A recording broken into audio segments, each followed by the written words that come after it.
Hi there, my friends. Welcome back.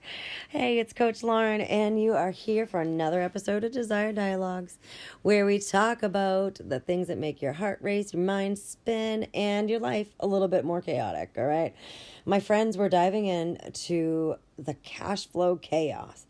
It usually happens when you start mixing finances with feelings. We're talking about money talks and relationships, how to do it without turning it into a full-blown World War III. You know, the kind of fights that make someone says, I make the money, I make the rules. And then someone else dramatically storming off to their, I don't know if I can even look at you right now corner. If that's you and your partner, keep listening because I'm about to save your relationship $1 at a time. Cha-ching. That's a cash register. I'm just kidding. Let's get real, though. We all know finances are a really big stressor in relationships. It's like this big, ugly elephant. And you and your partner are just like stepping around it, and you're on a tightrope made of credit card debt. So what if I told you there's a better way? No more fighting over whether you're spending too much or you bought too many avocados or how many times they accidentally bought a new pair of sneakers. Jordans is his jam. Today we're going to talk about how to manage money talks, how to make sure you don't end in financial burnout and still love each other after you sort out budgets, goals, and who's paying for what on date night. Let's hit it. Tip number 1, the pregame budget dates are actually sexy. Budget dates. Have you ever had one of these? I have, and it actually goes quite well, right? I know it sounds a little wild. Bear with me. There's something about a budget date that gets you both on the same team. Instead of sitting there scrolling through TikTok, Instagram, pretending to be interested in each other's thoughts on finances, make a date out of it. Here's the trick. Plan a fun budget date night. Grab a bottle of wine, order takeout, because cooking together is not a date night unless you want to test your relationship in real time. Put on your favorite jams. Tackle the financial stuff together. Talk savings, expenses, the whole deal. It's like a mini let's make this work type of party, right? And I don't care what anyone says. There's something oddly romantic about planning a future where you can both afford to go on vacation without getting anxiety attacks every time you check your credit card balance. Tip number 2, the money talk breakup. AKA, don't do it over text, yeah? I don't care how tech savvy you are. Do not do the money talk over text. I'm talking to you, the one who thinks it's, breaking up via text is efficient. Spoiler alert, it is not. Instead, sit down your partner, actually talk through it, right? Look each other in their eye. It's not about numbers. It's about values and goals. And you're really gonna, keep that emotional connection live, when you're not screaming at each other. You're in this together. Treat it like a team effort, all right? I'm not saying it needs to be cozy, dreamy. I'm just saying no one wins if one person out there is out there hiding all their money, hiding their credit card statements like they're in witness protection. You're a team. Tip number 3, get creative with the budget. All right, this is where I get excited, right? So get your minds out of together. I'm not talking about getting creative with other stuff. I'm talking about how making budgeting fun is actually doable. No one's excited about spreadsheets, okay? Unless they are and they're that guy. I get that.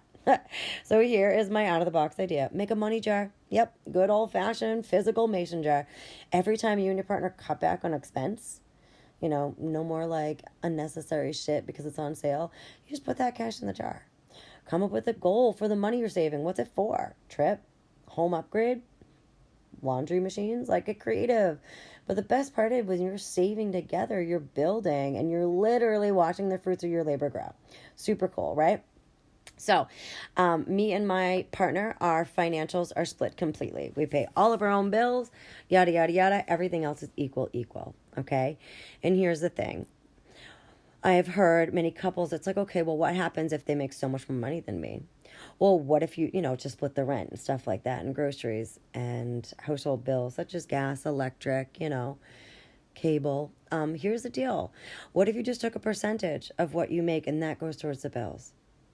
Right? Instead of everything being 50-50. Also, me and my partner have a connected savings account. That is the only thing we share.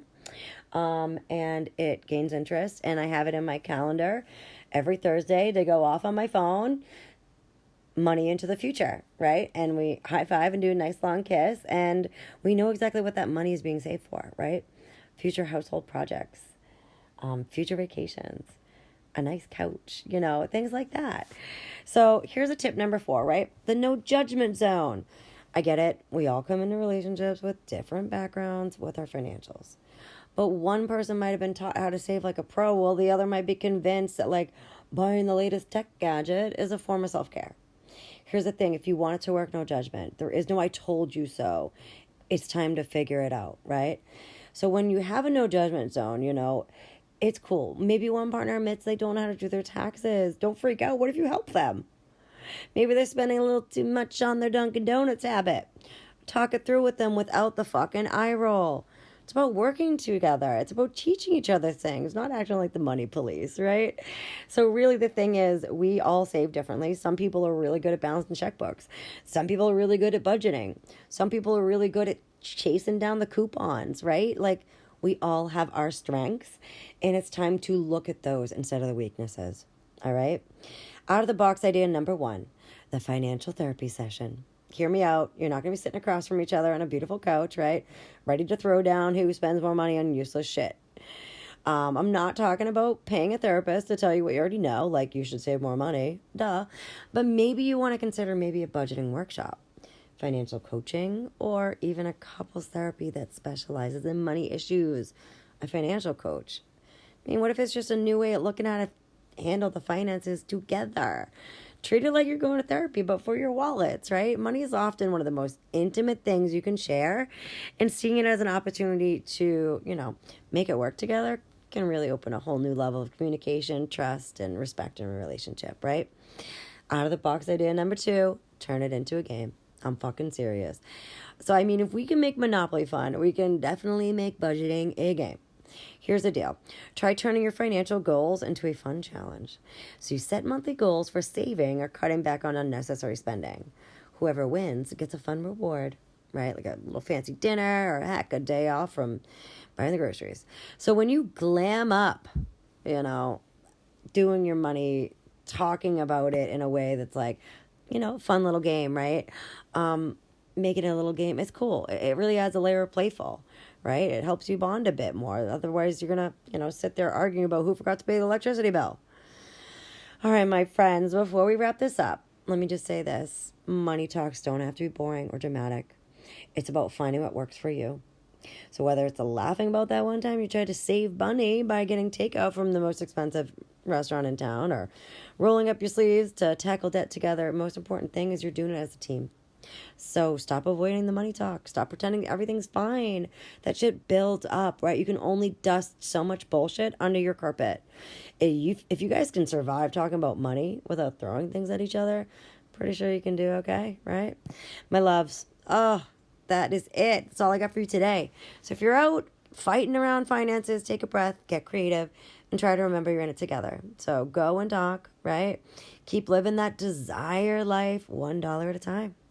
If you want to share this with a friend who, definitely could see it as helpful, please do. I'd appreciate it. Gets the word about the podcast, gets the word out. Don't forget to subscribe, and, let me know if you have any money tips. I'd love to hear about what works for you, because every couple is so different, right? Until next time, my friends.